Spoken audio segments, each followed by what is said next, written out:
Bismillahirrahmanirrahim. Assalamualaikum warahmatullahi wabarakatuh. Perkenalkan, nama saya Suci Awalia, salah satu mahasiswi Universitas Terbuka, Fakultas Ekonomi, jurusan Manajemen. Baiklah, di sini saya ingin memenuhi tugas diskusi bahasa Indonesia saya dengan memaparkan wacana COVID-19. Oleh karena itu, saya memilih judul Membangun Bisnis di Era Pandemi. Seperti yang kita ketahui, Indonesia menghadapi ancaman medis yang serius melalui COVID-19 ini.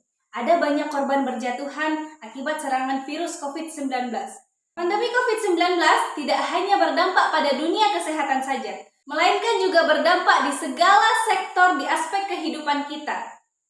Tidak terkecuali pada dunia bisnis sebagai salah satu bidang yang krusial dan memiliki peranan penting di masyarakat. Pada saat pandemi melanda, pemerintah Indonesia mengeluarkan kebijakan PPKM, yaitu pemberlakuan pembatasan kegiatan masyarakat yang mau tidak mau membuat kita dibatasi oleh sekat dalam beraktivitas. Hal ini berdampak pada penurunan ekonomi Indonesia.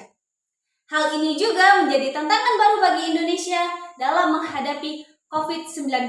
Para pebisnis yang mulainya terpuruk sebab bisnis yang ia jalankan mengalami penurunan drastis akibat menurunnya permintaan konsumen karena adanya PPKM ini, kini mulai kembali menjalankan bisnisnya dengan cara bertransformasi mengikuti pola digitalisasi, yaitu dengan mempromosikan bisnisnya secara online atau digital marketing.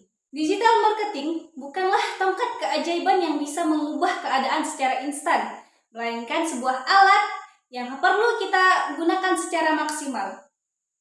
Orang di balik marketing ini adalah kunci yang memiliki peran penting. Dalam hal ini, kita harus siap membakar uang untuk menghadapi resiko-resiko yang mengintai. Untuk membangun digital marketing yang maksimal, ada 5 tahapan yang perlu kita gunakan. Tahap pertama adalah kesadaran merek, yaitu memperkenalkan produk kepada calon pembeli atau calon konsumen. Yang kedua adalah pertimbangan, yaitu proses memutuskan membeli atau tidak. Hal ini biasanya melalui berbagai pertimbangan dan perbandingan dengan produk lain. Yang ketiga adalah pemasaran konversi, yaitu saat proses jual beli terjadi, akhirnya konsumen melakukan transaksi. 2 tahap terakhir adalah loyalty dan advokasi, yang terjadi setelah penjualan. Kedua hal ini tergantung kepada pengalaman pribadi konsumen dalam menggunakan produk tersebut. Dalam berbisnis, ada 2 hal yang perlu kita tanamkan dalam pikiran kita. Yang pertama adalah berani mengambil resiko yang besar untuk mendapatkan hasil yang lebih besar. Yang kedua adalah sesuatu yang mudah diraih, mudah juga hilang.